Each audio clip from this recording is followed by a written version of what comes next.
नमस्कार।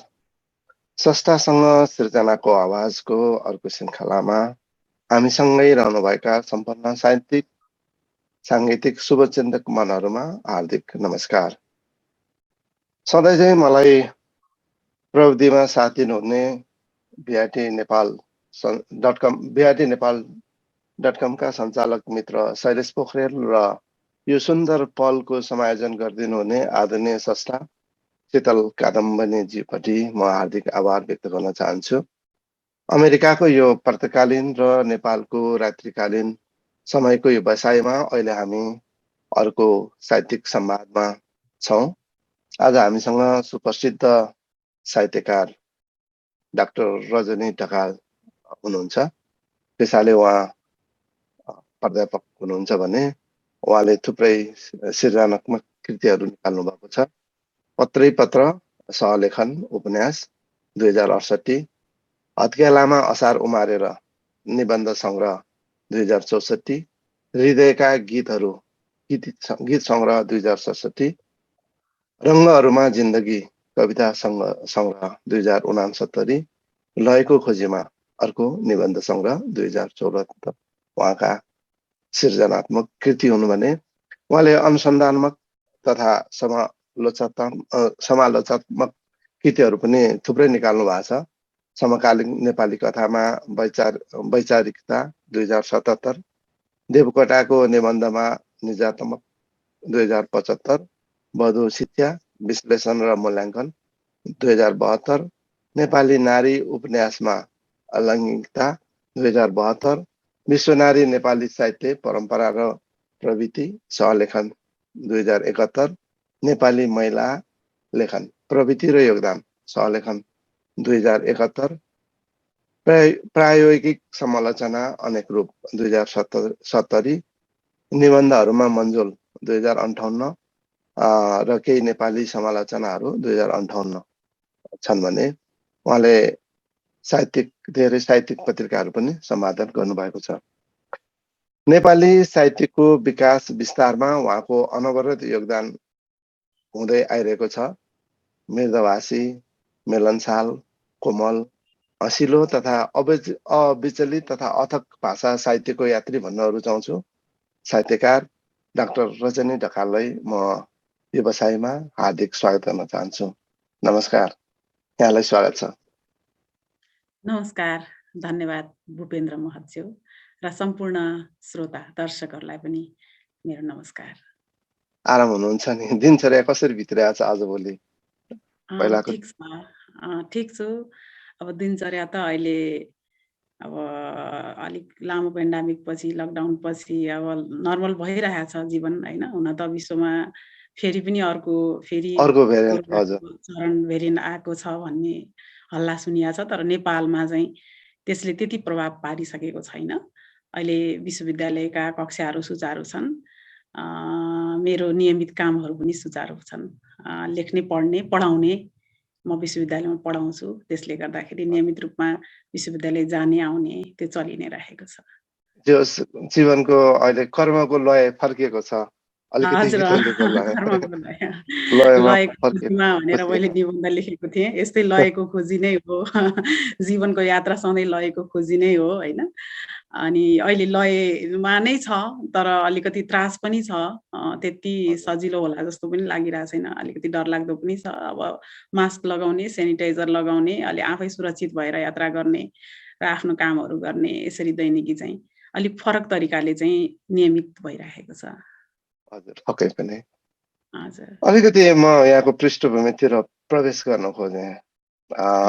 सुरुमा विज्ञान पढ्ने धोको, अतिरिक्त गणित लिएर पढ्ने धोको, विविध पारिवारिक कारणले गर्दा त्यसलाई थाती राख्नु पर्यो।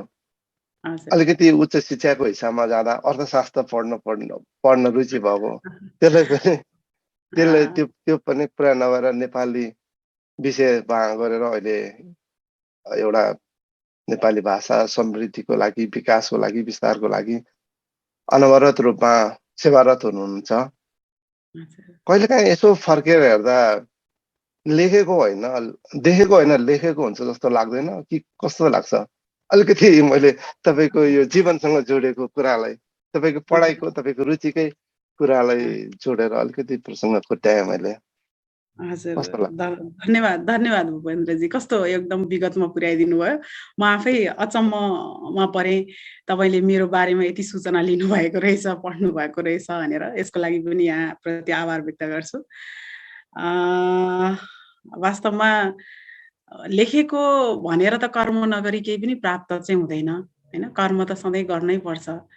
तर संयोगहरू त्यस्ता हुँदा रहेछन्, कहिलेकाहीँ चाहँदा चाहँदै पनि, रुचि हुँदा हुँदै पनि कतिपय कुराहरू गर्न मिल्दैन। हो मेरो अब 9-10 कक्षामा मैले विज्ञान लिएर पढ्छु भन्दा भन्दै पनि पढ्न नपाएको समय थियो त्यो होइन। अनि पछि स्नातकोत्तरमा अर्थशास्त्रमा भर्ना भएर पनि पढ्न जान नपाएको होइन, आमा बनेको अवस्था अनि अलिकति विश्वविद्यालयसम्म धाउन नमिलेको अवस्था थियो। पछि नेपाली पढ्नको लागि मैले आफै निर्णय पनि गरेँ र विश्वविद्यालय पद्मकन्या क्याम्पसमा नेपाली पढ्न गएँ। नेपाली पढ्न जाँदाखेरि साथीहरू गुरुहरूको माहौल यस्तो भइदियो कि म आफै लेखक भएर निस्किएँ क्या त्यसपछि चाहिँ। यो चाहिँ मेरो एउटा सुखद संयोग थियो र मैले अब जानी नजानी गरेको यो निर्णयमा चाहिँ मलाई अहिले चाहिँ एकदम गौरव लाग्छ, खुसी लाग्छ। र अहिले म नेपाली विषय नै पढाउने प्राध्यापक छु, विश्वविद्यालयमा म पढाउँछु, आफू लेख्छु, नेपाली साहित्यको बारेमा बोल्छु, केही काम गर्छु, अनुसन्धान गर्छु। यसले मलाई आफ्नो परिचय र बाटो पनि दिएको छ। त्यसले गर्दा मलाई खुसी लाग्छ। कहिलेकाहीँ जीवन नियति भए पनि कर्म नगरिकन चाहिँ अगाडि बढ्न सकिँदैन।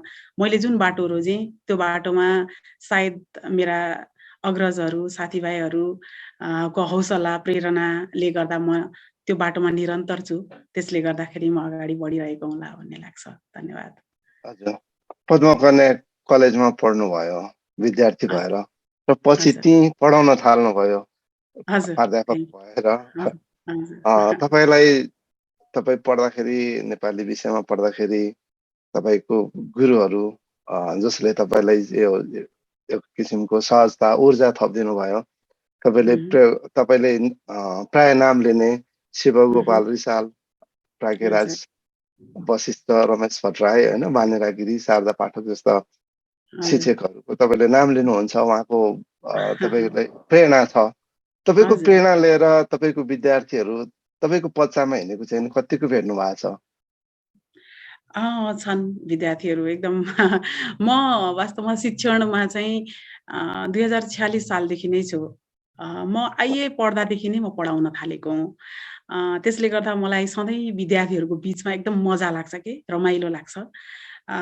त्यो विद्यार्थीहरूलाई पढाएर आएको दिन, कक्षामा विद्यार्थीहरूसँग भेटेर आएको दिन चाहिँ आफूलाई केही भेटेको जस्तो, आनन्द पाए जस्तो र बल्ल आज कर्म गरेँ जस्तो अनुभूति चाहिँ हुन्छ। हुन त कहिलेकाहीँ साहित्य लेख्दा, कुनै अनुसन्धानको काम गर्दा पनि हुन्छ, तर पढाउँदाको आनन्द एकदमै बेग्लै हुन्छ। र कक्षा कोठामा विद्यार्थीहरूले मलाई लाग्छ एकदम मन पराउने गुरुआमाको रूपमा लिन्छन्। र धेरै विद्यार्थीहरू मबाट खुसी हुनुभएको मैले पाएको छु है। अनि कतिपय विद्यार्थीहरू अलिकति एउटा आमा जस्तो व्यवहार पनि गरेको होइन, त्यस्तो व्यवहारमा उहाँहरूले देखाउनु भएको, त्यो अभिव्यक्ति दिनुभएको, मेरो बारेमा त्यो कुराले लेख्नु भएको पनि छ। अनि त्यसले गर्दा आफूलाई केही सिकाउन सकेछु, केही दिन सकेछु, केही स्नेह दिन सकेछु भन्ने गौरव लाग्छ। तर अझै मैले सिकाउन, गर्न, दिन त अझै धेरै नै छ जस्तो लाग्छ। गर्दैछु, म त्यो बाटोमा छु। मेरा गुरुहरू जस्तो, मेरो गुरुआमाहरू जस्तो म त्यो तहमा अझै पुगिसकेको छैन होला, म कर्ममा छु। तर मैले गरिरहँदा विद्यार्थीहरू, मैले पढाइरहँदा विद्यार्थीहरू कक्षा कोठामा खुसी हुनुहुन्छ र मैले जुन बाटोमा आफूलाई अगाडि बढाइरहेको छु, अब म्याम जस्तो तरिकाले हामी पनि अगाडि बढ्न सके भन्ने एउटा प्रेरणा उहाँहरूले लिइरहेको, भनिरहेको पाउँछु। र त्यो तथ्यहरू त मैले त्यसरी बटुलेको छैन, उहाँहरूका त्यस्ता भावनात्मक अभिव्यक्तिहरू चाहिँ मैले पाएको छु। त्यसमा चाहिँ मलाई खुसी पनि लाग्छ। तपाईँको मुहारमा झल्केको त्यो खुसी, त्यो एउटा हाँसो सायद यसको साँच्चै होला। आत्मसन्तुष्टि। कति मान्छेहरूले पैसाको लागि कर्म गर्नुपर्छ, तर त्यसमा आत्मसन्तुष्टि मिलेको हुँदैन। आत्मसन्तुष्टि सहित कर्म गर्नु पक्कै पनि त्यसको त्यसले दिने प्रतिफल पक्का पनि मिठो हुन्छ र सायद त्यसको प्रतिफल होला यहाँको विद्यार्थी पक्कै पनि यहाँको अगाडि हेर्दैमा हँसिलो मुहार यहाँको पोजिटिभ भाइब एउटा सकारात्मक त्यो आउँछ त्यसले पक्कै होला। अहिले एउटा आफूलाई सधैँ खुसी लाग्छ विद्यार्थीको अगाडि, अनि मलाई के लाग्छ भने मलाई हेरेर पनि मेरो विद्यार्थीहरू खुसी हुनुहुन्छ भन्ने लाग्छ। अहिले तपाईँले हेरेर म पनि खुसी भइरहेको छु तपाईँको त्यो उज्यालो चेहरा। खै अहिले नेपाली अब भाषा साहित्य पढ्ने विद्यार्थीहरूको अलिकति सङ्ख्या कमी हुने अझ उच्च शिक्षामा चाहिँ नि एकदमै कम विद्यार्थीहरूको रुचि भएको देखेको भन्ने गुनासोहरू सुनिन्छ। यसप्रति चाहिँ नि तपाईँ एउटा भाषाको साहित्यको एउटा प्राध्यापक भएर कसरी हेर्नु भएको छ यो कुरा, यो अभिरुचि किन कम भएको होला? राम्रो प्रश्न गर्नुभयो। म विश्वविद्यालयमा पढाउँदैछु। स्वाभाविक रूपमा म 5-7 वर्ष अगाडि जति विद्यार्थीहरूको बिचमा हुन्थेँ, विश्वविद्यालयको कक्षा कोठामा एउटा सानो माइक्रोफोन लगाएर हामीले पढाउँथ्यौँ। 150, 200, 300 विद्यार्थी पनि हुन्थे। हेर्दा हेर्दै अहिले विद्यार्थीको सङ्ख्या घटेको छ। त्यो सङ्ख्या घट्नुमा थुप्रै कारणहरू छन्। पहिलो कुरा त स्नातकोत्तर तह पढाइ हुने क्याम्पसहरू बढेका छन्। नेपालभरि नै धेरै क्याम्पसहरूमा स्नातकोत्तर पढाइ हुन्छ। त्यसले गर्दाखेरि केन्द्रमा पढ्न आउने विद्यार्थीको सङ्ख्या स्वतः घट्ने भइहाल्यो हैन। जिल्ला जिल्लामै त्यो तह पढाइ हुने हुनाले त्यो केन्द्रमा आउने भइहाल्यो। अर्को कुरा नीतिगत रूपमा नै एउटा कस्तो खालको छ भने अब नेपाली विषय पढ्ने विद्यार्थीहरू चाहिँ अलिकति शिक्षाशास्त्रपट्टि चाहिँ अलिक बढी हुनुहुन्छ हैन। यो आर्ट्सपट्टि चाहिँ मानविकीपट्टि चाहिँ अलिकति कम हुनुहुन्छ। त्यसको कारण छ हैन। शिक्षातिर पढ्ने विद्यार्थीहरूको लागि चाहिँ अब शिक्षकको लागि लाइसेन्स स्वतः प्राप्त हुने, शिक्षणको काम गर्नको लागि, यतातिरको लागि फेरि लाइसेन्स लिनुपर्ने। त्यो कारणले गर्दाखेरि त्यो प्राविधिक त्रुटि पनि भएको छ हैन। नेपाली विषय मानविकीपट्टि नेपाली विषय पढ्नेहरूको लागि पनि त्यो व्यवस्था भयो भने सायद स्वतः रूपमा बढ्ने होला एउटा। अर्को कुरा अब नेपाली भाषा साहित्यको यस्तो विषय भयो कि जुन एउटा प्राविधिक भन्दा पनि अलिकति बढी एउटा सामाजिक ज्ञानको पक्षको कुरा भयो, साहित्यिक पक्षको कुरा भयो। यो पेशागत रूपमा चाहिँ तुरुन्तै अब जागिर पाउने, प्रतिफल दिने विषय पनि नभएको हुनाले होला। त्यसले गर्दाखेरि हामी यसको पाठ्यक्रम निर्माणमै पनि अलिकति फरक खालको एउटा प्राविधिक खालका कुराहरू सिकाउने खालको पाठ्यक्रम बनाएर बजारमुखी बनाउन सक्यौँ भने चाहिँ विद्यार्थीको सङ्ख्या सायद बढ्ला। अहिलेको अवस्था चाहिँ त्यसमा चाहिँ कमी छ। त्यसले गर्दा पनि विद्यार्थीहरू चाहिँ कसले छिटो कुन विषय पढेर छिटो जागिर पाइन्छ त, रोजगारी पाइन्छ त, त्योतिर जाने रुचि बढेको हो। र अर्को +2हरूमा पढाइ हुँदाखेरि गाउँ-गाउँमा खुलेका +2हरूमा कि म्यानेजमेन्ट कि साइन्स कि शिक्षा मात्रै पढाइ हुन्छ। ह्युमेनिटिजका विषयहरू एकदमै कम पढाइ हुन्छन्। त्यसले गर्दा 11-12 देखि नै नेपाली विद्यार्थीहरू, नेपाली विषय पढ्ने विद्यार्थीहरूको कमी छ। त्यसले गर्दा पनि घटेको हो। र अर्को कारण चाहिँ म के देख्छु भने विश्वविद्यालयमा नेपाली विषय पढ्नको लागि जुन वर्गका विद्यार्थीहरू आउनुहुन्छ धेरै जसो अब नेपाली समाजमा, त्यो वर्गका विद्यार्थीहरू मलाई कस्तो लाग्छ भने उहाँहरू +2 पढेपछि लगभग पैसा कमाउनको लागि अरबतिर जानुहुन्छ। नेपालमा त्यो रोजगारी छैन। त्यसले गर्दाखेरि पनि त्यो वर्ग पलायन भएको छ जस्तो मलाई लाग्छ।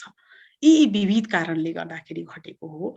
तर पनि अहिले त्यस्तो निराशै हुनुपर्ने स्थिति चाहिँ छैन।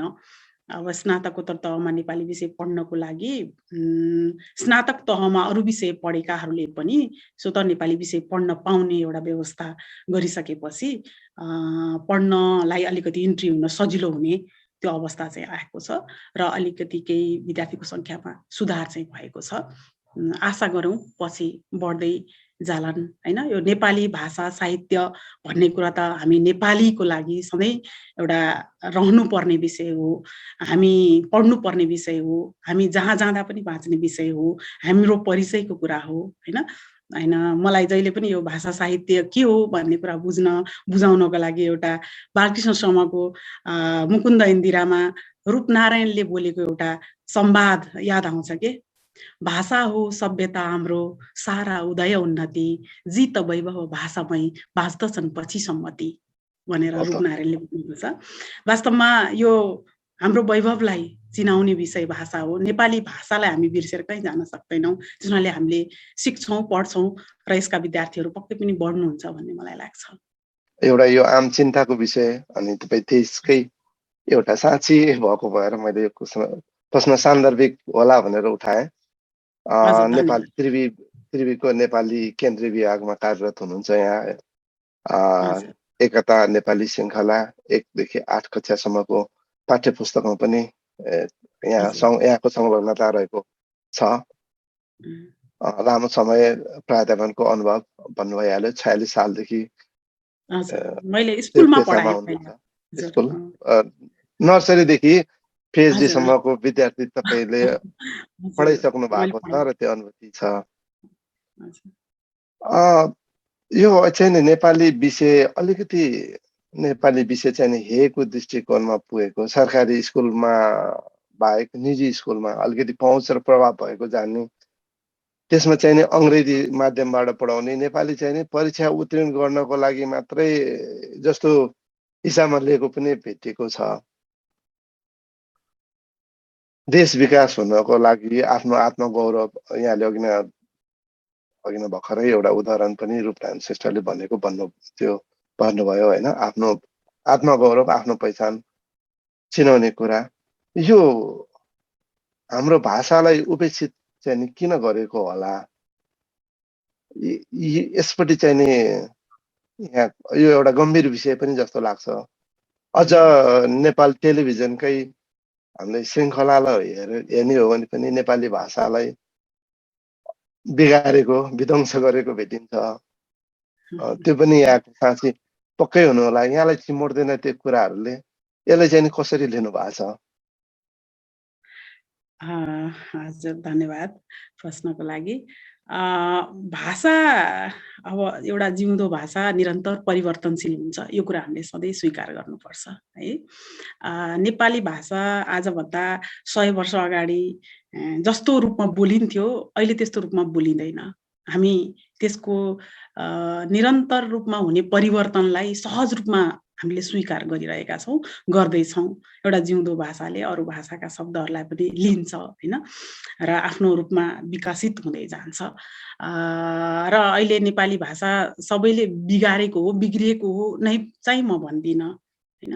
अब अवस्था चाहिँ के आएको हो भन्ने जस्तो लाग्छ भने स्कुलहरूमा, बोर्डिङ स्कुलहरूमा विशेष गरेर अङ्ग्रेजी माध्यमबाट मात्रै शिक्षा दिने नीति हुँदाखेरि नेपाली भाषा पढ्नुपर्ने एउटा मात्रै विषय भएको कारणले विद्यार्थीहरू नेपाली भाषामा कमजोर हुन पुगेका हुन् होइन। बोलीचालीमा त उनीहरूको भाषा ठिक छ, नेपालभित्र पढ्ने विद्यार्थीहरूको भाषा, तर उनीहरू नेपाली लेखन र पठनमा चाहिँ कमजोर छन्। किन भन्दा उनीहरूको एउटै मात्र विषय नेपाली छ, अरू सम्पूर्ण विषय अङ्ग्रेजी माध्यमबाट पढ्नुपर्छ।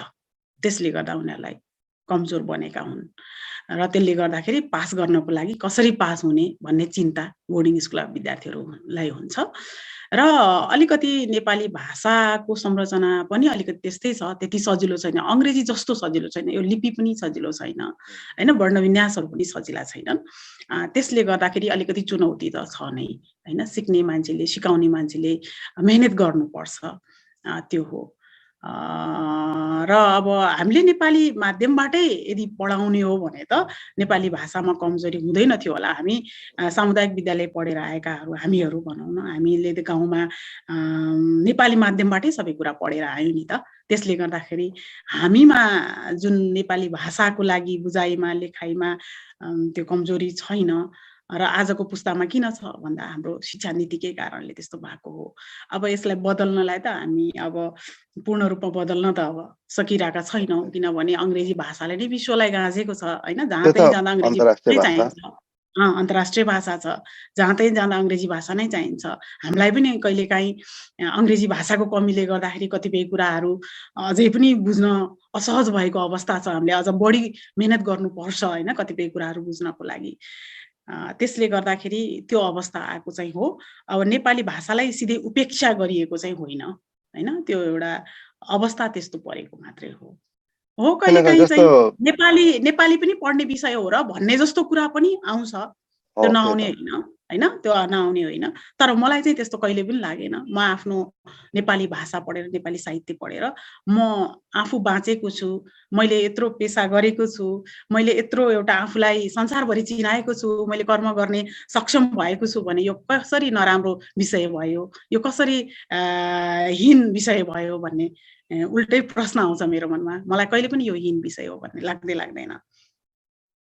पक्कै पनि होइन जस्तो अब नेपाली टेलिभिजनमै पनि कार्यक्रम प्रस्तुताहरूले कमसे कम नेपाली विषयमा कुरा गर्दाखेरि अन्तर्वार्ताहरू लिँदाखेरि नेपाली शुद्ध भाषाहरू बोलिदिएदेखि अहिले त हजुरले अन्तर्वार्ता हेर्ने हो भने पनि बढी अङ्ग्रेजी शब्दहरूकै ए प्रयोग गर्यो अङ्ग्रेजी शब्दहरू मिसिन्छन्। हजुर।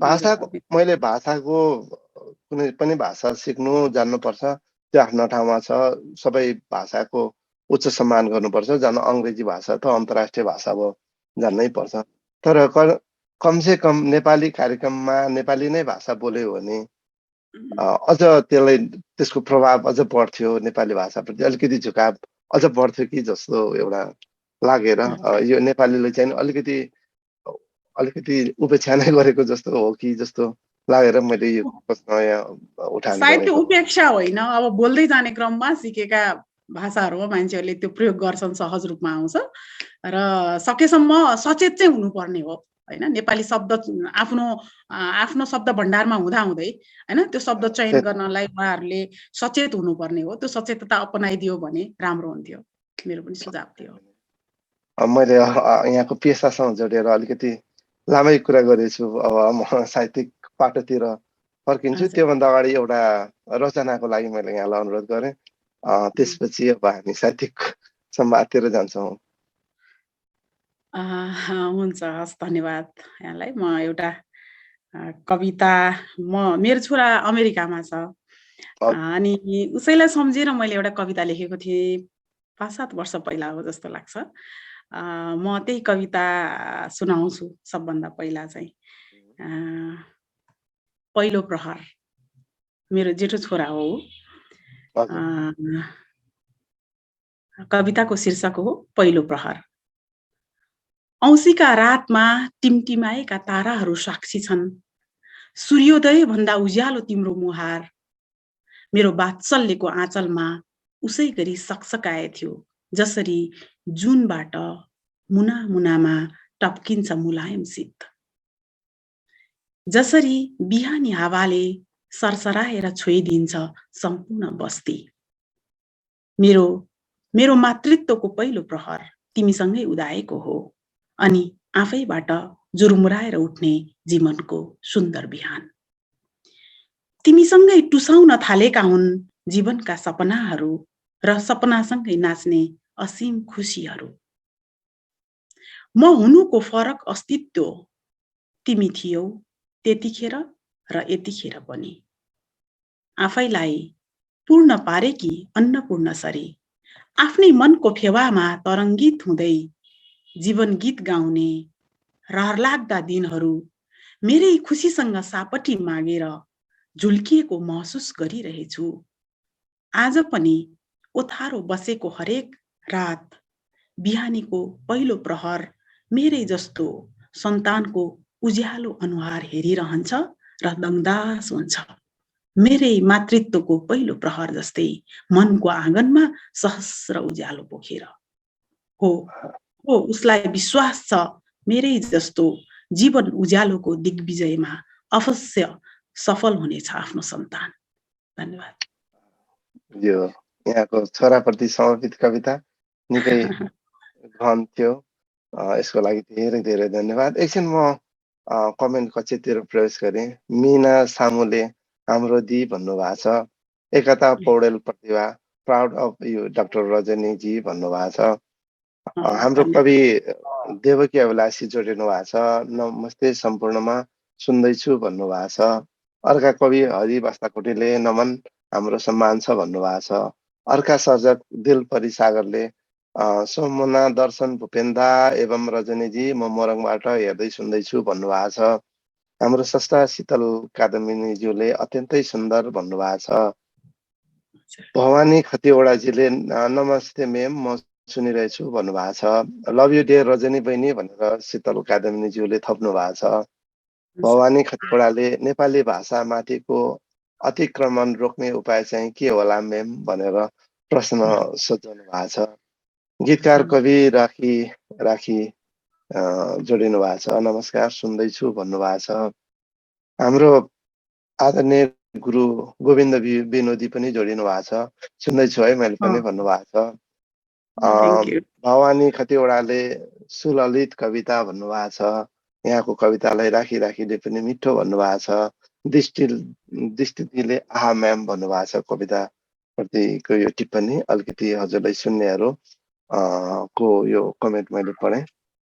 अब म कविताकै कुराहरू आयो, कवितातिर लागौँ होला। कविताको सन्दर्भ उनीहरूको तपाईँको निबन्ध यात्रा छ, कविता छ, समालोचना, अनुसन्धात्मक लेखहरू थुप्रो छ। थुप्रो किताबहरू पनि निस्केको छ। मैले अघि पृष्ठभूमिमा यहाँका केही कृतिहरूको नाम पनि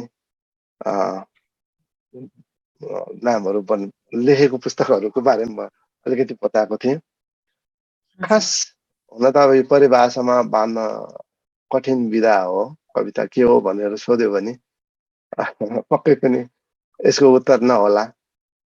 एउटा प्राध्यापन गर्नुहुन्छ, नेपाली भाषालाई मनदेखि स्पर्श गर्नुहुन्छ, अनि एउटा कुशल कवि पनि हो। कविताको शक्ति र असर चाहिँ कतिको हुन्छ र कवितालाई कसरी लिनुहुन्छ? अलिकति म कविताको यहाँको कविताबारे यहाँको दृष्टिकोण बुझ्न चाहे। धन्यवाद प्रश्नको लागि। कविता त साहित्यको एउटा उच्चतम अभिव्यक्ति हो। भाषाको उच्चतम रूप कवितामा प्रस्तुत हुन्छ। यो बिम्बमा बोल्छ, लयमा बाँधिन्छ र एउटा स्रष्टाले आफ्नो समाजमा देखेका कुरा, आफ्नो मनभित्र अनुभूत भएका कुराहरू पाठकसँग संवाद गर्नको लागि उसले लयात्मक अभिव्यक्ति दिन्छ। सायद कविता त्यही हो। र कविताको लागि स्रष्टा धेरै पर पनि पुग्नु पर्दैन। आफ्नै जीवनका भोगाई, आफ्नै देखाए, आफ्नै समाज वरिपरिका कुराहरूलाई उसले एउटा भाषाका माध्यमबाट लयात्मक रूपमा व्यक्त गरिरहेको हुन्छ। यो लयबद्ध अभिव्यक्ति हो, बिम्बात्मक अभिव्यक्ति हो। सायद यति नै भन्छु म कविताको बारेमा। यहाँको यो कविताको विषयमा बोल्दा बोलाइ नै कवितामय थियो, काव्यात्मक थियो, कस्तो मिठो सुन्दैमा पनि आहा हुने। यहाँको त्यो कविताको वर्णन पनि पक्कै पनि यहाँको शिष्यहरू पक्कै पनि यहाँको अध्यापनबाट प्रभावित हुनुहुन्छ होला। यति मिठो बोल्नुहुन्छ, मलाई आनन्द आउने। सबभन्दा बढी लेखिने विधा कविता, पुस्तक कृतिको रूपमा पनि सबभन्दा बढी निस्कने कृति कविता नै हो। तर बिक्री वितरणको हिसाबले, आय आर्जनको हिसाबले भने सबभन्दा पछाडि पनि कविता नै कृति नै पर्छ। यति गहन विषय उठाउने होइन, एउटा चटिलो प्रहार गर्न सक्ने यस्तो काव्य कृतिहरू चाहिँ किन पछि पर्छन्? धन्यवाद। वास्तवमा कविता पढिँदैन चाहिँ होइन, कविता चाहिँ पढिन्छ। जति लेखिन्छ त्यो पढिन्छ नै। तर व्यावसायिक दृष्टिले चाहिँ कविता कम बिक्लान्, त्यो बेग्लै कुरा हो। तर पनि राम्रा कविता सङ्ग्रहहरू चाहिँ बिकेकै छन् भन्ने लाग्छ मलाई है। संसारमा राम्रा कविहरूका कविताहरू, नेपाली साहित्यमा पनि राम्रा कविताहरू, काव्यहरू बिकेकै छन् हैन। मलाई लाग्छ अहिले पनि मुनामदन सर्वाधिक बिक्री हुने कृतिमा पर्छ है। अनि अब गौरी पनि सायद पर्ला। राम्रा कविताहरू बिक्छन्, नबिक्ने होइन। तर त्यही हो कि कविताका पाठकहरू चाहिँ अलिकति सेलेक्टिभ हुन्छन् हैन। यो कविता सबै पाठकको लागि चाहिँ होइन, अलिकति बौद्धिक वर्गकै लागि हो। त्यसले गर्दाखेरि चाहिँ कविता कम पढिन्छ भनेको त्यस अर्थमा हो हैन। कविताले चाहिँ अलिकति बौद्धिक पाठकको अपेक्षा गर्छ, यो बिम्बमा बुनिन्छ। यो फरक अलिकति अरू आख्यान जस्तो, निबन्ध जस्तो अलिक सरल भाषामा व्यक्त हुँदैन। हैन? त्यसले गर्दाखेरि अरू विधा जस्तो चाहिँ यसले आम पाठकको लागि त्यो सम्प्रेषित हुँदैन के। त्यसले गर्दाखेरि कविता थोरै बिकेको जस्तो, थोरै पढिएको जस्तो लाग्ने हो। तर जो बौद्धिक वर्ग हो, जो चाहिँ साहित्य वास्तविक रूपमा मनन गर्न सक्छ, त्यो वर्गले चाहिँ कविता पढि नै रहेको हुन्छ। हैन? बिक्री वितरणको हिसाबले त अब कुन कुरा के कति भइराखेको छ भन्ने कुरा त तथ्य हाम्रो अगाडि छैन। तर पनि कविताहरू नबिकेका चाहिँ होइनन्, बिक्छन् भन्ने लाग्छ मलाई। त्यही हो अहिलेको समाजमा हेर्दाखेरि चाहिँ धेरैजसो प्रकाशकहरू चाहिँ आख्यान लेख्नुस् न, आख्यान चाहिँ बिकाउन सजिलो हुन्छ भन्नुहुन्छ। मलाई कारण चाहिँ त्यही हो भन्ने लाग्छ। पाठकहरू चाहिँ बौद्धिक नै खोज्छ कविताले, त्यसले गर्दा हो। आख्यानमा चाहिँ अलिकति फरक, सरल खालका पाठकहरूले पनि अब मतलब त्यो सरल खालको अभिव्यक्ति हुने हुनाले उहाँहरू जस्तोसुकै आख्यानलाई पनि जस्तोसुकै पाठकले अध्ययन गर्ने, मनन गर्न सक्नुहुन्छ भन्ने लाग्छ मलाई। त्यसले गर्दाखेरि फरक परेको हो। जीवनमा सबै मान्छेहरू प्रायः जस्तो कवि भएको हुन्छ, कविता कोरेको हुन्छ भन्ने एउटा आम मान्यता पनि छ, जानी नजानी। खास अब कविताको चाहिँ नि अलिकति यो पद्य र गद्य कविताका दुईटा धार त छन् नै। लय हुन त लय त अब दुवै कवितामा हुन्छ। हुनै पर्छ। कविता के हो, कस्तो हुनुपर्छ, यसको बनावट अथवा यसको उठान कसरी गर्ने, समापन यसको कसरी गर्ने, यसमा पनि केही सूत्र आकार हुन्छ कि एउटा कविले संस्कार, मार्यादा र मानवीयतालाई कवितामा कतिको आत्मसात गर्नुपर्छ जस्तो लाग्छ यहाँलाई?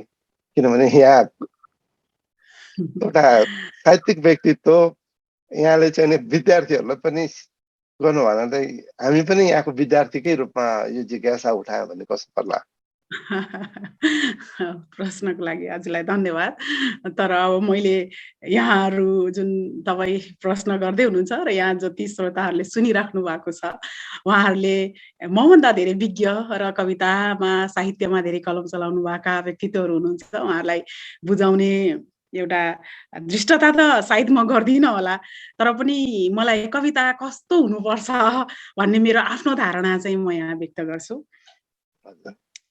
अब कविता अनुभूतिको एउटा त्यस्तो लयात्मक अभिव्यक्ति हो, जुन कुरा अब विषय मनमा खेलिरहेको हुन्छ, हैन? कुनै पनि विषय मनमा खेलिरहेको हुन्छ, त्यो विषयलाई बिम्बमा कसरी बुन्ने, हैन?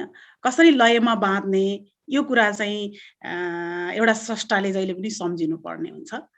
र एउटा सृजनात्मक लेखनको एउटा पहिलो स्वरूप भनेकै कल्पनाशीलता हो, हैन? त्यो साहित्यिक अभिव्यक्ति हुनको लागि त्यो कवि कति कल्पनाशील छ, त्यो कल्पनाशीलताले उसले कति बिम्बलाई बुन्न सक्यो र आफ्नो कुरालाई कसरी व्यक्त गर्न जान्यो र कति लयमा बाँध्यो र एउटा त्यो भनिसकेपछि एउटा पाठकलाई एउटा मन झन्न पार्ने कुरा भन्न सके कि सकेन। सायद त्यो अर्थ बोध भयो भने, त्यो कुरा बुझियो भने कविता बन्छ होला। र कविता बन्नको लागि त्यसरी कवि तयार हुन्छ होला भन्ने लाग्छ मलाई चाहिँ। हजुर, पक्कै पनि यो पनि मैले सान्दर्भिक देखेर यहाँले नै प्रश्न उठाएँ। किनभने कविता के हो भन्ने अब जसले पनि कविता लेखिरहेको हुन्छ, कविता के हो, कविताको एउटा निश्चित आकार रूप हुन्छ कि हुँदैन, यसमा भावहरू कस्तो हुनुपर्छ, बिम्बहरू आदि इत्यादि कुराहरू पनि आउँछ। हुन त कविता लेख्छु भनेर लेख्न सक्ने विषय पनि होइन, यो परिभाषामा बाँधिने कुरा पनि होइन। अर्को एउटा अहिले आम गुनासो भनौँ अथवा चर्चा भनौँ अहिलेको हाम्रो यो साहित्यिक वृत्तमा आगो ओकाल्ने कविता भनिन्छ। अलिकति आक्रोश, कुण्ठा व्यक्त गर्ने, डाइरेक्ट नारा बोक्ने कविताहरू चाहिँ हाबी हुँदै गयो। तालीको लागि दर्शक दिलहरूमा ताली पाउने वाहको लागि देखिन्छ। त्यसले अलिकति संवेदनशीलता, कोमलता त्यो हुँदैन, अलिकति छुँदैन, अलिकति कविता पनि विकृत हुँदै गएको छ कि भन्ने एउटा आम गुनासो पनि अहिले यताकता सुनिन्छ। यसले चाहिँ कसरी हेर्नुहुन्छ? कविता कविता हुनको लागि के हुनुपर्छ त भन्ने प्रश्न भयो भने हैन, त्यो कुरा वर्णन गरियो भने चाहिँ खालि वाहवाहीको लागि कविता लेखियो भन्ने आरोप सायद रहँदैन होला। वास्तवमा कविता छ भने चाहिँ यी कुनै पनि आरोपहरू हुँदैनन्। तर कुरा के हो भने समाजका मुद्दाहरू उठाउने हैन, समाजलाई चेतनाको निर्माण गर्ने काम कविताले चाहिँ जरुर गर्नुपर्छ हैन। कविता खालि एउटा कुनै स्रष्टाको भावुक कल्पनाशीलताले मात्रै लेखिएको हुनुहुँदैन। त्यसको आधार त समाज नै हो हैन।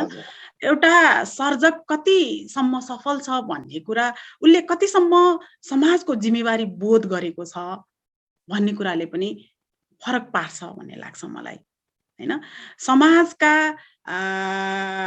गाँठा परेका कुराहरू, अप्ठ्यारा कुराहरू, एउटा सत्तासँग सम्बोधन नभएका कुराहरू हैन, एउटा सीमान्तकृत भएर बसेका वर्गका विषयहरू हैन, ओझेलमा परेका विषयहरूलाई जबसम्म कविताले उठाउँदैन, जबसम्म कविताले चिनाउँदैन, जबसम्म कविताले त्यो समयको आवाज उठाउँदैन, तबसम्म त्यो कविता हुन्छ जस्तो मलाई लाग्दैन हैन।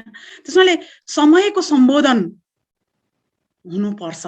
त्यो सम्बोधनमा कलात्मकता हुनु पर्यो, बिम्बमा बुनिनु पर्यो। ठाडो नाराबाजी हुँदा त्यो भाषण होला हैन, विचार बोके पनि त्यो भाषण होला। तर चेतना निर्माण गर्ने, तर त्यो बिम्ब र कलात्मक भाषामा बोलियो भने त्यो कविता हुन्छ। र कविता हुनको लागि त्यो कलात्मकता अवश्य हुनुपर्छ। एकदमै धेरै धेरै धन्यवाद। यो कवितापट्टि धेरै कुराहरू यहाँले प्रश्न पारिदिनु भयो। अब एउटा सिर्जनाको लागि मैले अनुरोध गरेँ, लामो गफ्यौँ हामी, फेरि हस् धन्यवाद। मैले एउटा अलिकति महिला मुद्दासँग जोडिएको एउटा कविता सुनाउन चाहे यहाँलाई। मैले फुलको बिम्बमा महिलाको कुरा बोलेको छु यो कवितामा। मैले कविता सुनाउँछु, फुल शीर्षक हो फुल। उम्केपछि ओसिलो छायाबाट सताइरहने अक्टोपस झारहरूबाट उन्मुक्त हाँसेकी हुँ पर्खिँदै एउटा कलिलो घाम। आहत छु लामो समयदेखि हिंसाका चक्रवाती हमलाहरूबाट। गभारोले मूलजरै काटेपछि पलाएकी हुँ अस्तित्वको नयाँ जरा। पटक पटक पहेलिएका पात जोगाउँदै चोटले भाँचिएका काण्डमा आफ्नै साहसको मलम लगाउँदै पुनः बौरिएकी हुँ यो जङ्गली भूगोलमा। पृथक उभिएको परिचयमा नदेखेर सुकसुकाउँदो हरित पत्रदल, नबोलेर विभेदमा बाँचेको इतिहास।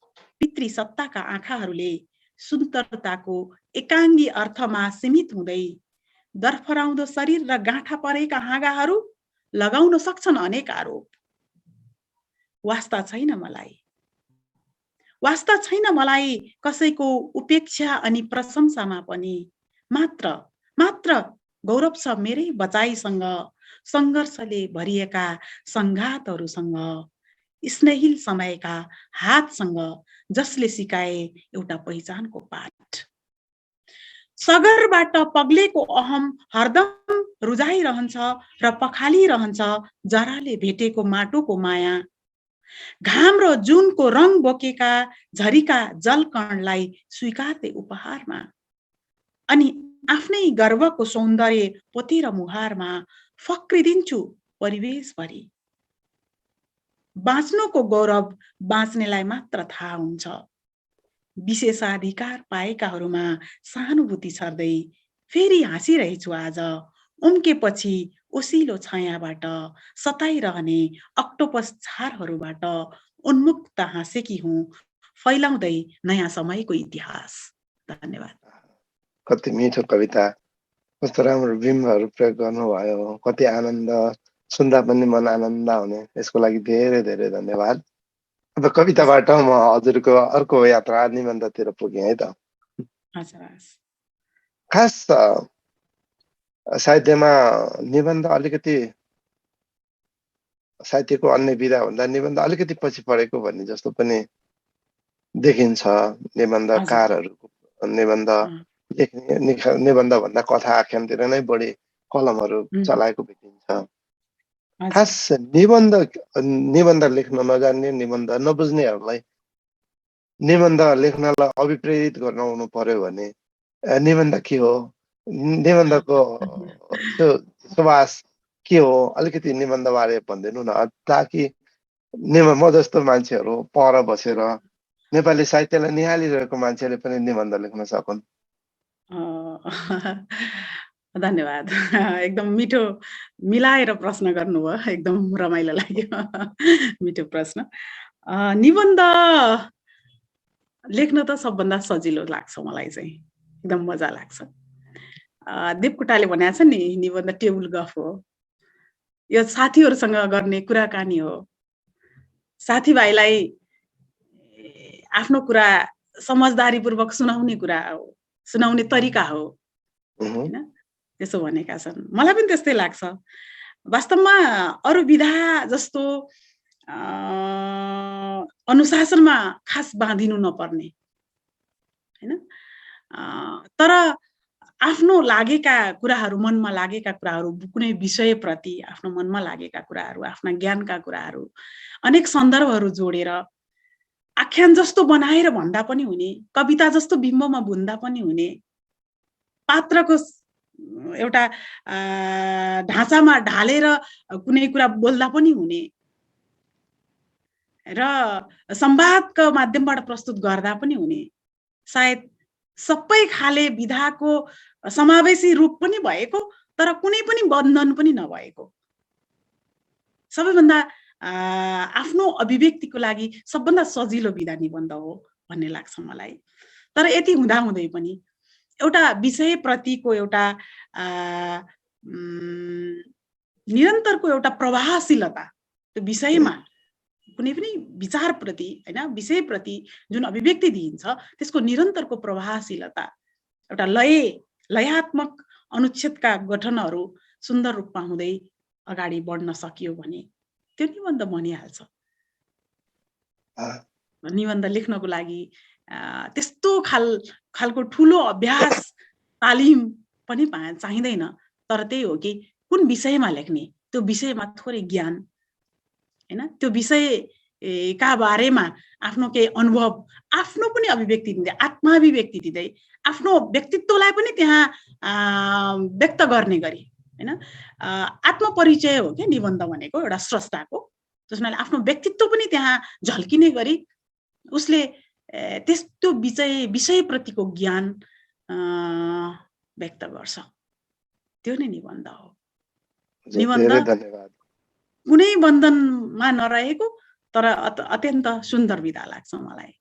अ, उम्, उम्, यसको लागि धेरै धेरै धन्यवाद। किनभने निबन्धको बारेमा अलिकति धेरै साहित्यमा लाग्ने मान्छेहरूले पनि अलिकति त्यसको विषयमा थाहा नपाएको हो कि अथवा कलम कम चलेको हिसाबले किन त भन्ने कुरा पनि थियो। कस्तो मिठो रूपमा निबन्धबारे प्रकाश पारिदिनु भयो, यसको लागि धेरै आभारी भएँ म। मैले पनि केही जान्ने सौभाग्य हासिल गरेँ यो क्षणमा। यसको लागि यहाँलाई धेरै धन्यवाद। अ, अब तपाईँका निबन्धको अब 2 टा कृति पनि आएको छन्। अब ती कुरा भए। अब समय पनि हामी ढल्किँदै छौँ। कुरा गर्दै जाँदा समय बितेको पत्तै पाएको छैन। झन्डै झन्डै अच्छा। अब हामी 15 मिनट जति बाँकी छ। तपाईँको अर्को पाटो म समालोचनातिर पुग्छु अब। थुप्रै थुप्रै समालोचनाका तपाईँको किताबहरू पनि निस्केका छन्। थुप्रै कृतिको समालोचना गर्नुभएको छ। कहिलेकाहीँ चाहिँ नि कृति गहकिलो नहोला पनि साथीभाइ, शुभचिन्तक, आफन्त हालै नसक्ने परिस्थिति सिर्जना भएर समालोचना गर्नु परेको क्षणहरू चाहिँ नि यहाँले भोग्नु भएको छ कि छैन? अ, त्यो धेरै छ। धेरै छ। अच्छा।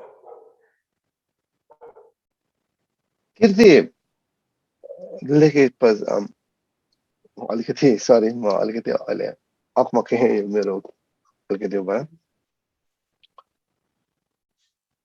यहाँले कृति सिर्जना गरिसकेपछि एउटा कविता लेखिसकेपछि एउटा उटुटी हुन्छ नि, कसलाई सुनाउने कस्तो भयो होला। यहाँको नजिकको पाठक श्रोता र यहाँलाई सुझाव दिने त्यस्तो व्यक्तित्व कोही छ कि कसलाई सुनाउनुहुन्छ? मैले एउटा निजी यहाँको धारणा, एउटा कविको मनको कुरालाई। एकदम राम्रो प्रश्न, एउटा सर्जकको लागि एउटा महत्त्वपूर्ण प्रश्न पनि हो यो। म पहिला त लेखिसकेपछि धेरै पटक आफै पढ्छु। एउटा लेखक आफै समालोचक हो, होइन? जबसम्म अब त्यो भयो जस्तो लाग्दैन, तबसम्म हतपति बाहिर ल्याउँदिनँ, कसैलाई पनि सुनाउँदिनँ, होइन? जब अलिकति भयो कि जस्तो लाग्छ, म सबभन्दा नजिकको घरमै जीवनसाथी हुनुहुन्छ, मेरो श्रीमान समीर ढकाल हुनुहुन्छ, उहाँलाई पनि सुनाउँछु म। र कहिलेकाहीँ अरू साथीभाइहरू पनि हुनुहुन्छ, होइन? विश्वविद्यालयमा साथीहरू हुनुहुन्छ, उहाँहरूलाई पनि सुनाउँछु। हाम्रो गुरुहरू पनि हुनुहुन्छ, उहाँहरूलाई पनि सुनाउँछु। सबभन्दा पहिला त घरभित्रै हुन्छ। किनभने उहाँ पनि साहित्यमा रुचि राख्नुहुन्छ, पढ्नुहुन्छ, पेसाले इन्जिनियर भए पनि। त्यसले गर्दा म उहाँलाई सुनाउँछु पहिला चाहिँ। हजुर। अब एउटा अर्को यो पनि अलिकति आम चासो र गुनासोकै कुरा होला। यो पुरस्कार विवाद, यो साहित्यको उसमा पनि राजनीतिक नियुक्तिका कुराहरू, होइन? साहित्यभित्र राजनीतिक बाछिटाले हान्यो भन्ने एउटा कुरा छ। तपाईँ प्राज्ञ सभाको सदस्य पनि हुनुहुन्छ। यो आरोपलाई चाहिँ नि यहाँले कसरी लिनुहुन्छ? यो आरोपकै लागि आरोप हो कि भएकै यस्तै हो? पहिलो कुरा त के भने साहित्यले विचार बोक्दैन भन्ने कुरा गलत हो, होइन? विचार बोक्नुपर्छ, होइन? साहित्यमा विचार छैन भने त्यो समाजको लागि हुँदैन, होइन? अब विचार भन्नु नै एक खालको राजनीतिक पक्षधरताको कुरा हो, है? अब कुनै गुटबन्दीको लागि, कुनै पार्टीगत स्वार्थको लागि राजनीति भन्ने अर्थ फरक छ। समाज सञ्चालनको लागि राजनीति भन्ने अर्थ फरक छ, होइन? हो एउटा गुट र एउटा पार्टीको लागि चाहिँ हुँदैन। तर कोही स्रष्टा त्यो विचारलाई बोक्छ, समाजको सम्बोधन गर्छ भने उसले निश्चित ठाउँमा त्यो पदीय दायित्व पनि पाउँछ, त्यो ठाउँमा पुग्नु पनि पर्छ, ऊ बोल्नु पनि पर्छ र सिर्जना त्यसको संवाहक पनि हो, होइन? त्यस अर्थमा चाहिँ कुनै पनि विचारलाई निरपेक्ष राखेर साहित्यकारको मूल्याङ्कन हुनै सक्दैन। अब निश्चित गुटबन्दी केही न केही रूपमा त्यस आधारबाट, होइन? वैचारिकताको आधारबाट केही गुटबन्दीहरू हुन्छन्, नहुने होइनन्। तर साहित्यको फराकिलो दायरालाई साँघुरो बनाएर त्यो गुटबन्दी हुनु हुँदैन भन्ने पक्षमा चाहिँ म छु, है? त्यो राम्रो पक्ष होइन, होइन? एउटा राम्रो सर्जकको लागि हरेक एउटा समाजलाई उन्नत विचार राख्ने व्यक्तिले सम्मान गरेको हुनुपर्छ, त्यो पक्षधरता ममा छ। हजुर, यो चाहिँ यो पनि बेला बेलामा उठ्ने कुरा भएको हुनाले, यहाँ एउटा जिम्मेवार पदमा पनि भएको हुनाले यो कुरा सान्दर्भिक देखेर मैले उठाएको हो। एकछिन म हजुरको फेरि यो कमेन्टहरू अलिकति पढेर सुनाउँछु, त्यसपछि फेरि कुराकानी र सिर्जनामा जोडिन्छौँ। दीपक मिश्रले मिठो कविता म्याम भन्नुभएको छ। फिर्स प्रसाद पन्त सम्पूर्णमा नमन, राम्रो विश्लेषण भनिरहनु भएको छ। रजनी ढकाल बहिनी मेरो बेसरी मनपर्ने कवि, गीतकार र मान्छे भनेर शीतल कादम्बनी म्यामले भन्नुभएको छ। मिठो कविता पनि भन्नुभएको छ। साथै रिना पाण्डेले नमस्कार म्याम भन्नुभएको छ। भवानी खतिवडाले फुल, नारी मुक्तिको शालीन आन्दोलन, वाह यो हो नि कविता, सलाम प्रिय कवि भन्नुभएको छ। यसमा मैले पनि एक बत्ते त जनाए, साह्रै मिठो शालीन कविता थियो। रिना पाण्डे, वाह मिठो कविता भन्नुभएको छ। हाम्रो मानन्धर अभागी सर्जक, सुनेर आनन्द आइरहेको छ भन्नुभएको छ उहाँले। निबन्धको व्याख्या कति सुन्दर है भनेर शीतल कादम्बिनीज्यूले फेरि थप्नु भएको छ। मानन्धर अभागीले बहुत मिठो कार्यक्रम भन्नुभएको छ र मैले यो कमेन्टहरू पनि केही पढेर सुनाएँ। अब एउटा सिर्जनाको लागि फेरि मैले अनुरोध गरेँ र अब हामी करिब करिब कार्यक्रमको अन्ततिर पनि आइसकेका छौँ। त्यसपछि फेरि धन्यवाद। बाँकी कुराकानी। एकदम सुनिरहनु भएको सम्पूर्ण श्रोताहरूलाई एकदम आभार प्रकट गर्छु। म पनि एकदम उत्साहित भइरहेको छु यहाँहरूको कमेन्टबाट। धन्यवाद, यहाँहरूले मलाई साथ दिनुभएको छ। म यहाँहरूको साथलाई हार्दिक सम्मान गर्दै अर्को कविता वाचन गर्छु। कविताको शीर्षक हो दुबोको कथा। यो भर्खर कान्तिपुरमा पनि प्रकाशित भएको कविता हो, केही समय अगाडि, 1-2 महिना अगाडि। दुबोको कथा। उन्मुक्त छु हरियो हाँसोमा, मेरै सामुन्ने छ तिम्रो रङ्गीन आवरण र बोलिरहेछु आफ्नै समयको कथा। उखेलिँदै गर्दा मेरो बास बगाएको हो तिम्रो बस्ती, फुस्रिएको संवेदनाको भूगोलबाट उजाडिएपछि मेरो हरित परिचय पहिरो झरेको हो तिम्रो समयमा। प्राणसँग टाढिएथे प्राणहरू, कसरी बाँच्थे निष्प्राण कायामा, निर्मम समयको मुख दर्शक म आज बाचाल छु। एकाएक बन्द भएपछि यो सहरको चलायमान गति, सुनसान भएको हो भौतिकी घारघार घुरघुर। सधैँ व्यस्त रहने तिम्रो समय टक्क रोकिएपछि कोठा कोठामा, वर्चस्व बदलिएपछि शून्यतामा सोचमग्न भएको हुँ म। इन्जिनका रापिला धुवाँ र प्रदूषित वायुबाट मुक्त भएपछि यो परिवेश, खोलिएका हुन् यी मसिना पातका सास नली। कंक्रिट मात्र उम्रेको यो सहरमा बिउजेपछि मेरा बेखबर सपनाहरू ढिलै भए पनि खुसी छु तिमीले हात मिलाउन खोज्दा। पहिल्यै बुझ्नुपर्ने समन्यायको पाठ बल्ल बुझ्न खोज्दै बोलिरहेछौ मित्रताको भाषा। उघार्दै फराकिला नयन, चम्किँदै आफ्नै विश्वासमा हेर्न सकेकी हुँ तिम्रो घरको चित्रकारी। रङको गोधुलीबाट चिरबिराइरहने हृदय स्पर्शी ध्वनि के तिम्रै आह्वान हो? मूर्छित विगतमा ठिङ्गुरिरहेका बेला जुरुक्क उठेपछि स्नेहको हातसँगै फालिएको चौरबाट मायाको कौसी चढ्दै उन्मुक्त उठेको हो तिमीलाई टक्कर दिने मेरो गगनचुम्बी अस्तित्व। उन्मुक्त छु हरियो हाँसोमा, मेरै सामुन्ने छ तिम्रो रङ्गीन आवरण र पर्गेलिरहेछु समयले बिथोलेको तिम्रो र मेरो कथा। धन्यवाद।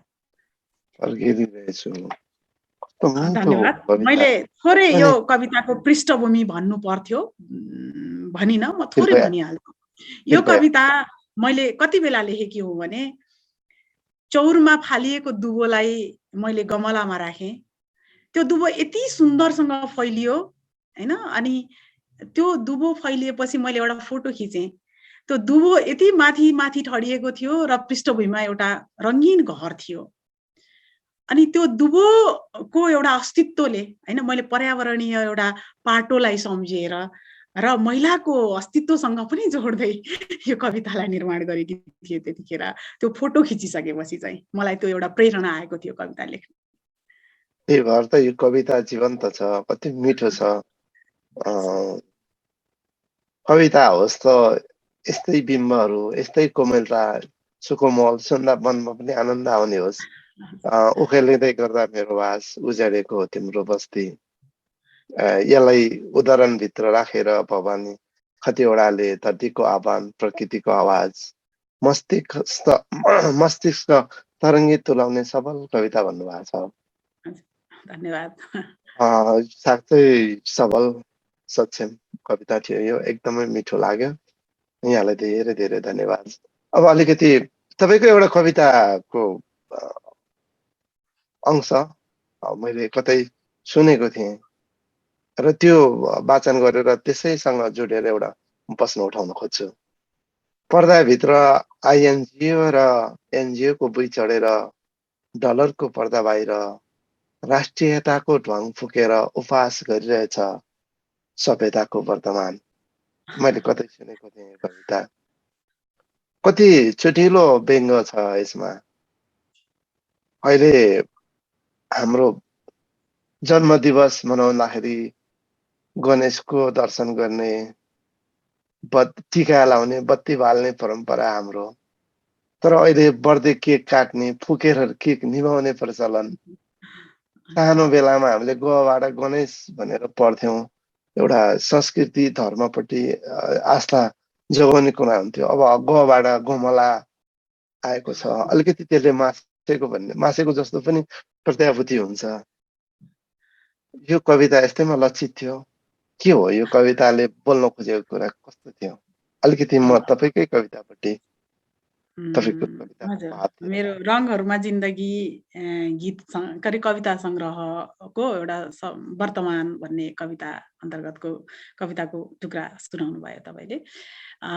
वास्तवमा समाजका यस्तै विकृति विसङ्गतिहरूप्रति व्यङ्ग्य गरेर नै मैले कविता रचेको थिएँ। त्यो कविता समाजका यस्तै कुराहरूमै हो हैन, जुन एउटा आफ्नो पहिचान परिचय बिर्सेर अर्काकोतिर हामी भुल्न थालेको अवस्थामा एउटा कवि मनमा बिजेका कुराहरू सायद त्यतिखेर मैले व्यक्त गरेको थिएँ। समाजमा त्यो अवस्था छ र एउटा सर्जक, सचेत सर्जकले सधैँभरि आफ्नो पहिचानको लागि, आफ्नो परिचयको लागि जहिले पनि आवाज उठाउँछ भन्ने लाग्छ मलाई हैन। सायद त्यो बोध भयो होला मलाई त्यो बेला, अनि त्यो कुरा लेखेँ होला जस्तो लाग्छ। त्यही भएर त कविले अरूले नदेखेको कुराहरू सूक्ष्म ढङ्गले देख्छ र त्यसलाई व्यक्त गर्छ। तब नै त्यो कवि हुन्छ। तपाईँको कविताहरू निकै चुटिला पुटिला र त्यसमा जीवन दर्शन भोगाई सबै कुराहरू हुन्छ। अब कार्यक्रमको अन्तिमतिर म छु। एउटा अन्तिम प्रश्न, म नारी साहित्यकार हुन त साहित्यकारमा पनि यो लिङ्ग जातको विभेद गर्नु नहुने हो। साहित्यकार भने सबै साहित्यकारै हो। कलमले कस्तो बोल्छ, कविताले, कृतिले के बोल्छ, ध्यान हामीले त्यहाँ पुर्याउनु पर्ने हो। तर पनि अलिकति सामाजिक सङ्कुचन भित्र अहिले पनि हाम्रो अब यो जातीय रूपमा महिला अलिकति हेपिएको भनौँ कि अलिकति दबिएको भनौँ न। अझ पनि केही खुले पनि अझै पनि त्यो तुस त बाँकी नै छ। र फेरि सामाजिक दायित्व, पारिवारिक दायित्व पनि निर्वाह गर्नुपर्ने छ। अहिले नेपाली साहित्यमा नेपाली महिला साहित्यकारको स्थान चाहिँ कस्तो देख्नु भएको छ? के पाउनु भएको छ? यसलाई कसरी लिनुहुन्छ? राम्रो प्रश्न गर्नुभयो। यहाँले सन्दर्भ उठाउनु भयो। हो, कलम महिला र पुरुषको भन्ने हुँदैन, तर त्यो कलम कसले समातेको छ त्यो संवेदनामा फरक पर्छ हैन। महिलाले बोलेका संवेदनाहरू र पुरुषले बोलेका विषयहरू हैन पक्कै पनि फरक हुन्छन्। र वास्तवमा साहित्यको गुणवत्ता लिङ्गले छुट्याउँदैन। लेखिसकेपछिको एउटा अवस्थाले, हेरिसकेपछि पाठकले मूल्याङ्कन गर्ने कुरा हो। तर पनि त्यो अवस्थासम्म महिला र पुरुष भनेर छुट्याउनु पर्ने स्थिति रहन्छ जबसम्म महिलाको स्थिति पुरुष सरह हुँदैन हैन। त्यहाँनिर हामीले पक्कै पनि त्यो हेर्नुपर्छ महिलाको अवस्था के छ भनेर, र त्यो मूल्य महत्त्व बुझेर नै त्यो पक्षलाई सम्बोधन गर्नुपर्छ भन्ने बुझेर नै यहाँले जुन प्रश्न उठाउनु भयो त्यसको लागि हार्दिक धन्यवाद। नेपाली साहित्यमा महिलाको अवस्था पहिला जस्तो छैन। अहिले धेरै अगाडि बढिसकेको छ, धेरै राम्रो स्थिति भइसकेको छ। महिला स्रष्टाहरू पुरुष स्रष्टाको तुलनामा हाराहारीमै हुनुहुन्छ भन्ने लाग्छ, गुणात्मकताको दृष्टिबाट पनि। हुन त कतिपय प्रसङ्गमा, कतिपय सन्दर्भमा महिलाका लेखाइहरू गनगन हुन्, कथासा हुन्, गुनासा हुन् भनेर आरोप लगाउने अझै पनि त्यो एउटा बानी देखेको छु मैले। तर वास्तवमा महिलासँग जे छ उनीहरू त्यो लेख्छन् र महिलाहरू आफ्नो पनि एउटा गुणवत्ता हुनुपर्छ भन्ने कुरामा प्रतिबद्ध भएर सचेत भएर अब अध्ययनशीलतातर्फ एकदम केन्द्रित भएर आफूलाई अगाडि बढाउने बाटोमा अगाडि लागेका छन् र नेपाली साहित्यका सबैजसो विधामा हैन। अब समालोचनामा पनि त्यत्तिकै सशक्त रूपमा महिलाहरू आइसक्नु भएको छ भने कविता, कथा, निबन्ध हैन आख्यानहरूमा महिलाको उपस्थिति निकै सशक्त छ हैन। पछिल्लो समयमा अब महिलाहरू का उपन्यासहरूले उच्च सम्मानहरू पाएका छन्, पदवीहरू पाएका छन्, पुरस्कारहरू पाएका छन्। पुरस्कार पाउनु मात्रै आफैमा त्यसको गुणवत्ताको निर्धारण गर्ने आधार नहोला, तर पनि के छ त भन्दा महिलाको लेखनलाई महत्त्वको साथ हेरिएको छ र उनीहरूको एउटा सामाजिक दायित्व बोध गर्दै उनीहरूले लेख्ने एउटा कलम जति जुझारु र सशक्त बनेको छ त्यसमा म एउटा समालोचकको नाताले पनि एउटा गौरव गरेको छु। मैले अध्ययन गर्दा यो क्षेत्र महिला लेखनको क्षेत्र निकै आशावादी रहेको पाएको छु र एउटा शिक्षा र चेतनाको विकासले गर्दा नै महिलाहरूलाई यो तहमा पुग्ने एउटा वातावरण बन्दै गएको छ र अर्कोतिर वास्तवमै पनि एउटा महिला मात्रैले पनि होइन, पुरुष वर्गले पनि जसले लैङ्गिक चेतनाको निर्माणको लागि यो समाजमा काम गर्नुभयो त्यो वर्गले गर्दा पनि महिलाको एउटा अवस्था यहाँसम्म आइपुग्न सफल भएको छ। तर पनि महिलाको अवस्था पुरुष सरह चाहिँ अझै बन्न सकेको छैन। हो, हामीहरू अब यो काम सबै कुराको जिम्मेवारी हुँदाहुँदै पारिवारिक दायित्व स्वाभाविक रूपमा जहिले पनि बढी नै वहन गर्नुपर्ने हुन्छ, किनभने हाम्रो समाज, संस्कृति र सभ्यताले पुरुषलाई घरभित्रको कुचो उठाइहाल्न सिकाएन, जुठा भाँडा समाइहाल्न सिकाएन। अब त्यो सिकाउन जरुरी छ। हामी जबसम्म त्यो तहमा पुग्दैनौँ हैन, समाजभित्रका त्यो श्रम विभाजनका साना साना पाटोहरूमा हामी जबसम्म संवेदनशील हुँदैनौँ तबसम्म महिलाहरूले आफूलाई आत्म विकास गर्ने हैन, आफूलाई सबल बनाउने समय पाउनुहुन्न।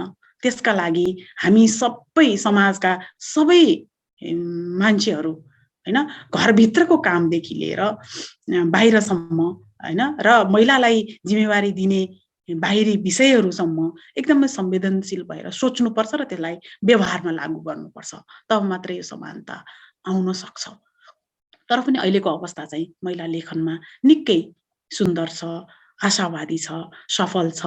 यहाँ जति पनि महिला साथीहरूले यहाँ सुनिराख्नु भएको छ, कमेन्ट दिइराख्नु भएको छ, उहाँहरू आफै निकै राम्रो सर्जकहरू हुनुहुन्छ। मलाई त्यस्ता सर्जकहरूले सुनिराख्नु भएको छ, त्यसमा पनि मलाई एकदम गौरव लागेको छ। धन्यवाद। हैन, मैले यो प्रश्न भने कलमको धार कतिको शक्ति छ, खास त त्यसमै केन्द्रित हुनुपर्ने हो। तैपनि हाम्रो वर्तमान परिवेश, पारिवारिक दायित्व यहाँले भन्नु भइहाल्यो नि।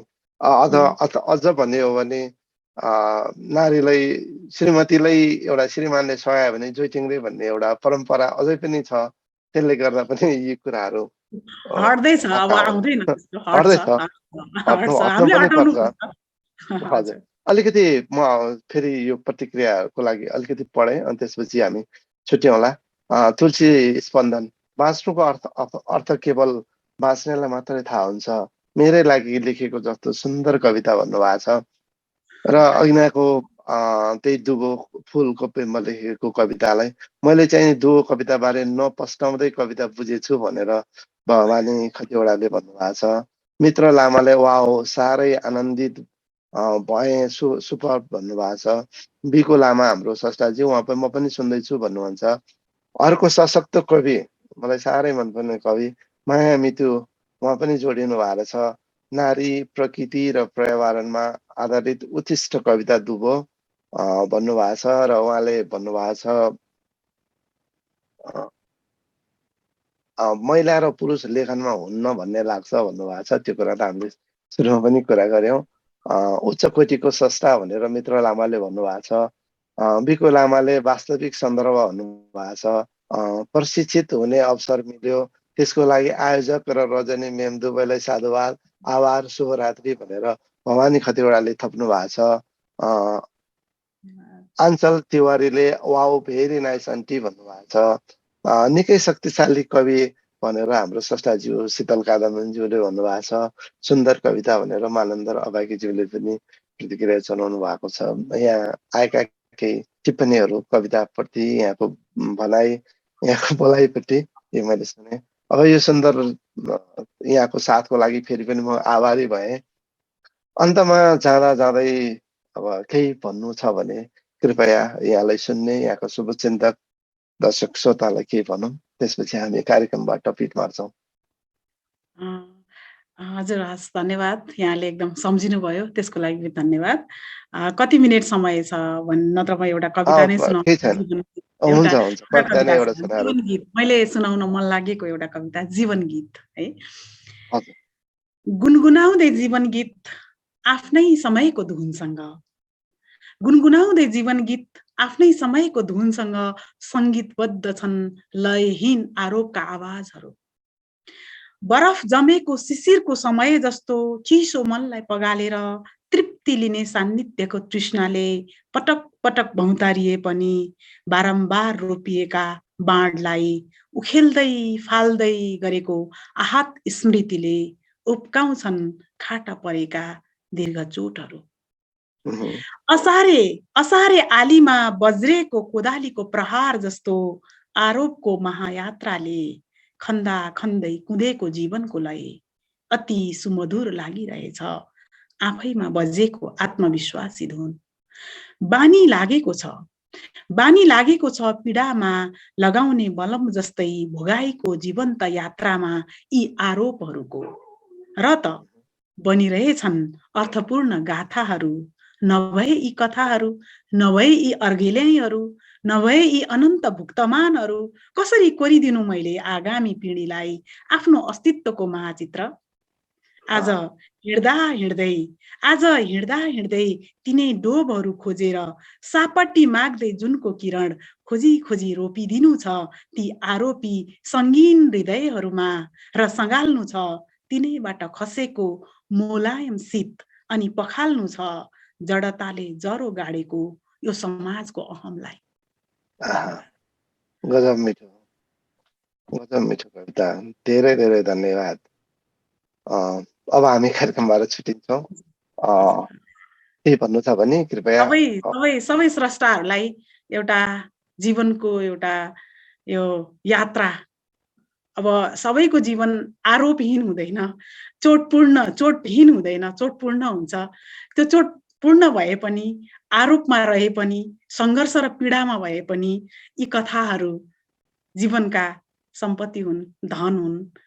ती जोगाइराख्ने एउटा शुभकामना सहित सम्पूर्ण श्रोताहरूमा हार्दिक नमस्कार, यहाँलाई पनि हार्दिक धन्यवाद। आजको कक्षालाई यहीँ सक्नु त्यसो भए। हजुर, धन्यवाद।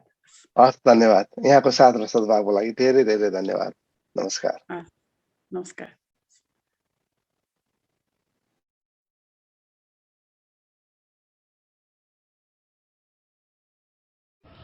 नमस्ते, म राजेश समाल। तपाईहरु हेर्दै हुनुहुन्छ BRTNepal.com।